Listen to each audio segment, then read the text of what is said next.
diciembre de 1810. Está llegando a fin de año y está pasando de todo. En Buenos Aires hay quilombo político. En Alto Perú, Castelli entra victorioso en las ciudades de la región. Y en la Mesopotamia, este mes, Belgrano cruza el Paraná.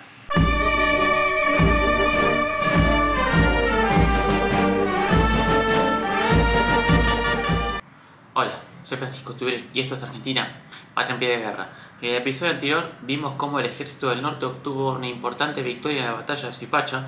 Los revolucionarios altoperuanos lograron lo mismo en la batalla del río Aroma.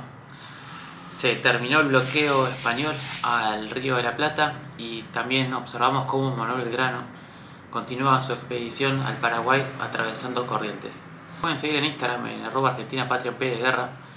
Me pueden escuchar en el podcast en Spotify, que cumple 2 años este mes y que tiene el mismo nombre que este show. Y también pueden escribir en appdgpodcast@gmail.com para los que quieran hacer algún aporte de algún tipo y no tengan redes sociales. Y bueno, empezamos. Y vamos a hablar de la expedición que Manuel Belgrano llevaba hacia el Paraguay. O en realidad vamos a hablar de la gestión que él, Belgrano, llevaba en el territorio que iba atravesando. De hecho, vamos a retrotraernos a noviembre, cuando el 16 de noviembre Belgrano firma el acta de fundación de Nuestra Señora del Pilar de Curuzucuatiá, reglamentando formalmente la jurisdicción propia de ese lugar con medidas relacionadas a la administración gubernamental, en lo económico, en lo eclesiástico, incluso previendo sobre la educación de los chicos en ese lugar. Luego, una vez que cruza el Paraná, alerta de spoiler, escribió el reglamento para el régimen político y administrativo y reforma de los pueblos de las 30 misiones. ¿De qué se trata esto?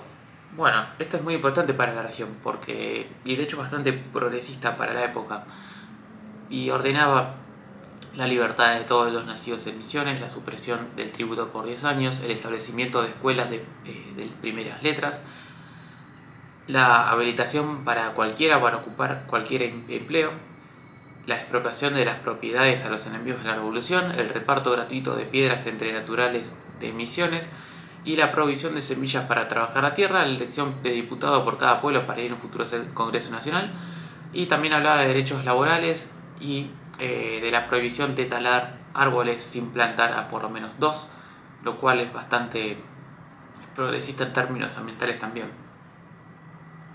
Si ustedes buscan el laburo que él ya había hecho Belgrano, que ya había hecho en el Consulado de Comercio en Buenos Aires previo a la Revolución, para encontrar que más o menos ya venía hablando de lo mismo y ahora tuvo la oportunidad de implementarlas. Y en cuanto a la expedición en sí, habíamos dejado al jefe de ella alcanzando el Paraná frente a la isla grande de Apipé el 1 de diciembre. En ese lugar envió a Ignacio Warnes con una carta para el gobernador de Paraguay, Bernardo Velasco, para invitarlo a encontrar una solución pacífica y arreglar las cosas de manera no sangrienta. Sin embargo, al cruzar el río, el jefe paraguayo que estaba mandando las patrullas en la zona lo arrestó y lo envió engrilletado para Asunción. Así que sí, llegó el momento de introducir a otro nuevo personaje en nuestra historia. Sí, hablamos de Nachito Warnes. Los porteños, cuando piensan en Warnes, piensan en la gran avenida que está lleno de repuestos automotores, que está ahí en Capital. Pero lo que yo vengo a contarles es que no. Nachito Warnes es lo más grande que hay. Ignacio José Javier Warnes García de Zúñiga, lo tuve que leer, nació el 27 de noviembre de 1770 en Santa Cruz de la Sierra, en la actual Bolivia. Sí, la familia Warnes es grande no solo en calidad, por las cosas que aportó al país, sino en cantidad. El papá de ellos, Manuel Antonio Warnes, tuvo 14 hijos con su primera mujer. Luego, cuando se murió, se casó con Ana Jacobo García de Zúñiga, quien era hermana del marido de una de sus hijas, la número 8, o sea, la hermana de su nuero. Lo tuve que pensar, perdón. Bueno, resulta que Manuel Antonio y Ana Jacoba tuvieron 16 hijos más. Re polémico el tipo, ¿no? Que encima fue alcalde del Cabildo de Buenos Aires, así que por los 1800 eran tiempos en que te encontrabas García de Zúñiga y Warneses por todos lados. Dicho esto, Entre los Warnes más destacados encontramos al número 18, justamente Ignacio Warnes, el que nos trae a hablar de ellos. Número 29, Martín José Warnes, que combatió en la batalla de Trafalgar en 1805, o sea, como terminó ahí. Pero para nuestra historia va a tomar relevancia recién en 1816, cuando llega a Buenos Aires. Y la número 30, Manuela, conocida por casarse con el futuro presidente chileno, José Joaquín Prieto. Volvemos a Ignacio. Por ser categoría de 1770, era compañero de curso en el Real Colegio de San Carlos, que nada más y nada menos que Manuel Belgrano. De ahí que se llevan re bien. A partir de ahí arrancó su carrera militar en el cuerpo de Blandengues. Fue a vigilar fronteras y luego lo ascendieron a alférez. Y cuando vinieron los ingleses en 1806 y 1807, dio la talla y estuvo a la altura. Luego en 1810 se sumó a la expedición de Manuel Belgrano y actuaba como su ayudante de órdenes. Hasta que bueno, fue hecho prisionero, como acabo de contar hace 2 minutos. Pero eso no es todo. Cuando lo liberen, alerta de spoiler, él va a mandar un regimiento en las batallas de Salta y Tucumán y luego la va a romper toda en Alto Perú, liderando una de las republiquetas que desafiaron a los realistas cuando el ejército del norte se retiró. Lo que nos lleva hoy y le desafío a buscarla. Hay una placa en el suelo en una esquina de la calle Florida en Buenos Aires en conmemoración suya y de Antonio Álvarez de Arenales, vencedores en justamente la batalla de Florida. Búsquenla y luego me cuentan. Ok, volvemos a 1810. Ahora el problema es cruzar el río Paraná. Por si no quedó claro, les comento. Cruzar un río no es sencillo, chicos. O sea, hay una cantidad enorme de factores que hacen que esto sea complicado. Para empezar, los tipos ya acumulaban un cansancio desde septiembre, que habían empezado a marchar y se comieron calor, la lluvia tremenda, otros cruces de río. Pero además sumarle la inexperiencia de este tipo de operaciones. ¿Y con qué cruzás? O sea, cruzás un río y necesitas algo que flote, ¿no? Porque el río tiene su propia corriente y al momento no se puede mojar la pólvora, el mecanismo, además. Entonces tenés que cruzar de alguna forma los pocos cañones que tenés para el otro lado sin que se arruinen. Así que tenés que gestionarte botes, balsas, lo que sea. Y encima de todo esto el enemigo está del otro lado observándote, entonces vos tenés que evitar que te veas cruzar porque si no te vas a esperar en la otra orilla y te masacra, entonces game over. También Belgrano, teniendo en cuenta esto, había dividido a sus tropas para simular cruces en otros lugares, pero entonces eso le reduce a la gente que él tiene bajo su control directo. Belgrano llegó a Candelaria el 15 de diciembre de 1810 en la orilla misionera frente a Campichuelo, que estaba en la costa paraguaya. Y él mismo describió las dificultades de cruzar el Paraná en Candelaria. El Paraná en Candelaria tiene 900 varas, unos 780 metros de ancho, pero tiene un caudal grande de aguas y es preciso casi andar cerca de 1,5 leguas, más de 8 kilómetros, por ambas costas para ir a desembarcar en Campichuelo. Frente al puerto, donde teníamos las balsas, había una guardia avanzada, que así la veíamos como ellos a nosotros. Inmediatamente 10 hombres rioplatenses, voy a usar el término rioplatenses porque no quiero usar el término porteños ni patriotas y realistas, expulsaron del puesto de observación en Campichuelo a 14 paraguayos. Al final del día, Belgrano cruzó el río Paraná con 800 hombres, de los cuales la mitad era caballería y 6 cañones de pequeño calibre.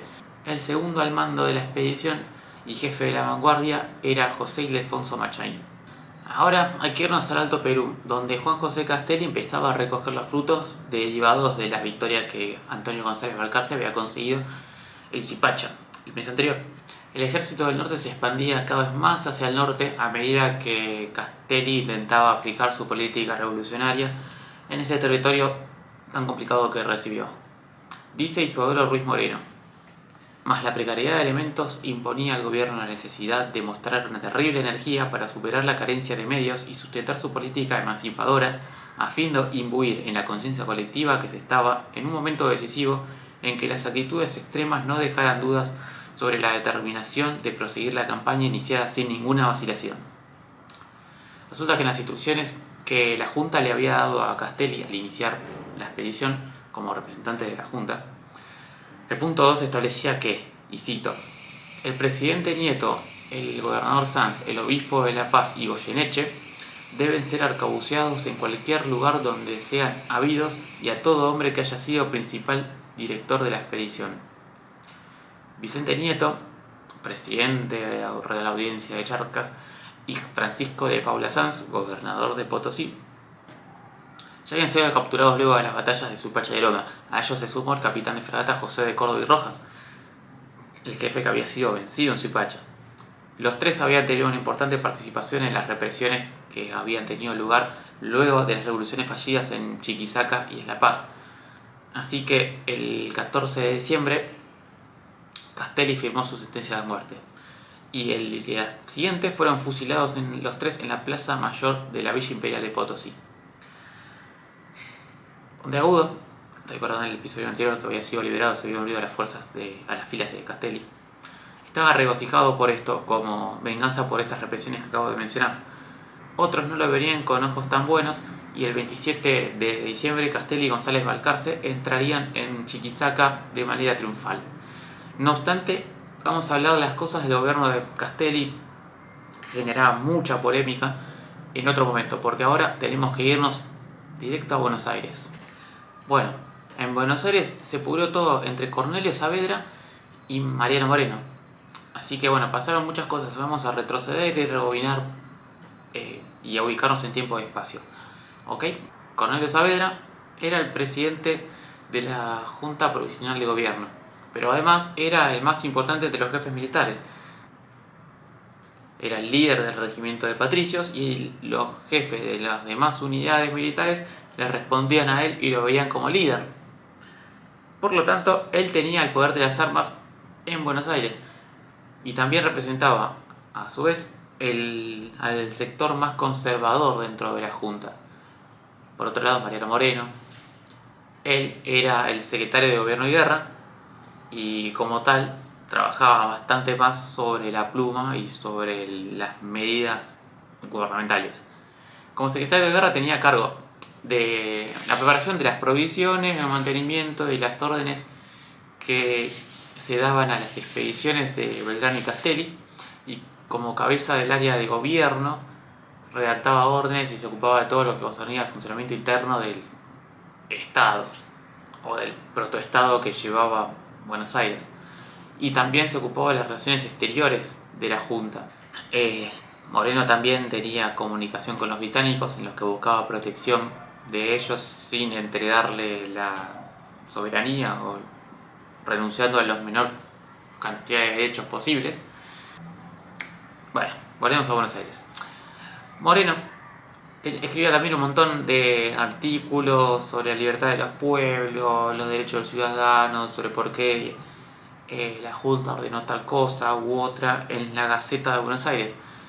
Pero estos artículos se iban tirando cada vez hacia un lado más radical y esto no le gustaba mucho a los comerciantes, a los líderes militares y a todo el sector conservador de la sociedad porteña. También tomó algunas medidas que Saavedra firmó, porque necesitaba la firma del presidente, que le fueron sumando enemigos. Por ejemplo, en octubre se expulsó a los miembros del Cabildo que eran tomados como enemigos de la revolución. Así que bueno, en esto atacó el poder económico en Buenos Aires y se ganó nuevos enemigos. El 3 de diciembre, Mariano Moreno redactó el decreto según el cual vetaba a los españoles peninsulares o a los europeos de entrar en cualquier cargo en la administración pública, ya sea a nivel ejército, gobierno, en la iglesia y en cualquier nivel. Y luego llegó la reunión en el cuartel de Patricios el 5 de diciembre. Bueno, ¿qué pasó el 5 de diciembre? A Buenos Aires había llegado la noticia de la victoria de Suipacha. Bueno, el 5 de diciembre hubo una cena en honor a Saavedra y a su mujer, doña Saturnina, en el regimiento de Patricios para festejarlo. Ok, todo bien. En un momento dado, Mariano Moreno quiere entrar, pero el guardia le dice que no, que solo entran militares y que él no es uno, entonces se fue. Pero eso no es todo.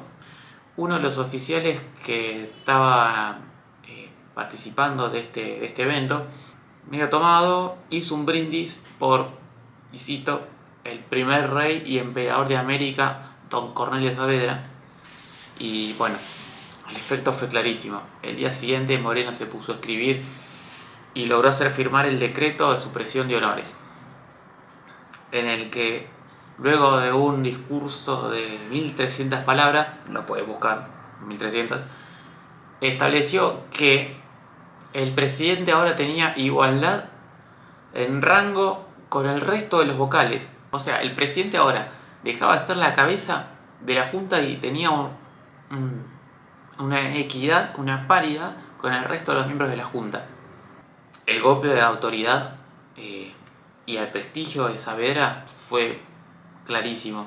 El mensaje fue detectado por los líderes militares y se sumaron a la lista del grupito de WhatsApp de los enemigos de Moreno. Bien, ahora con los militares, los peninsulares, los importantes miembros económicos de la sociedad porteña, el cabildo, agrupados en contra de Moreno, la situación estaba para dar el golpe final. ¿Y quién lo va a dar? Los diputados que el mismo Moreno había invitado a formar parte, a formar un congreso en Buenos Aires, liderados por el representante de Córdoba, el deán Gregorio Funes. Bien, ¿qué querían los diputados del interior? Ellos solicitaron una reunión con el resto, con la Junta, el día 18 de diciembre, y lo que pidieron fue incorporarse a la Junta. ¿Qué consecuencias tenía eso? Bueno, Moreno era uno entre 9, pasaba a ser uno entre 20 y pico, entonces él iba a perder influencia, sumado que Castelli y Belgrano, que compartieron una visión política con él, o algunas cosas, la mayoría, ya estaban fuera. Y entonces, teniendo en cuenta que la gran mayoría de los diputados del interior eran de tinte conservador, la Junta se iba a volver más conservadora por el peso que ellos tenían. Bien, ahora entonces llegamos al 18 de diciembre y se resolvió que se iba a votar sobre esta cuestión. Entonces ya estaba decidida la cuestión, porque los diputados que había en ese momento que participaron en la reunión eran 9, los miembros de la Junta eran 7, porque los 9 originales menos Belgrano y Castelli que están afuera. Así que bueno, ya los diputados eran mayoría, entonces se votó individualmente y solamente Paso y Moreno votaron en contra. Así que bueno, 14 contra 2 se votó por el sí. En consecuencia, se incorporaron los diputados del interior, ahora eran vocales de la Junta. La consecuencia directa de la adhesión de los diputados del interior a la Junta fue que Moreno ofreció su renuncia indeclinable al gobierno. Él ve que un gobierno tan numeroso no va a ser efectivo y que es un riesgo enorme. O sea, ¿dónde viste un gobierno de 20 y pico de personas? Bueno, y él no quiere verse involucrado en las consecuencias que puede tener esto y decide irse. Lo reemplaza como secretario de gobierno de guerra Hipólito Beites, y deán Funes se hace cargo de la Gaceta de Buenos Aires. ¿Y quiénes eran los miembros nuevos de la Junta de Gobierno? Esto lo vamos a ver el mes que viene, porque este mes se está terminando y diciembre se termina con Manuel Belgrano entrando en territorio paraguayo, Castelli fusilando a los jefes realistas capturados, el Ejército del Norte entrando en Chiquisaca y el round final de Mariano Moreno versus Cornelio Saavedra. Moreno había trabajado incansablemente en el esfuerzo enorme que demanda mantener viva la revolución y que se vaya expandiendo. Y además había trabajado muchísimo a través de sus artículos en tratar de entender a la población lo importante que es ser libre, respetar las leyes, hacerlas respetar y esperar que el gobierno también las respete. Y ahora se fue, ya no está. Y ahora la revolución va a ir claramente hacia otra dirección. Y este movimiento va a tener consecuencias por todos lados. Si les gustó este episodio, dejen su me gusta, suscríbanse, activen la notificación y sean eternos los laureles que supimos conseguir. Nos vemos en enero.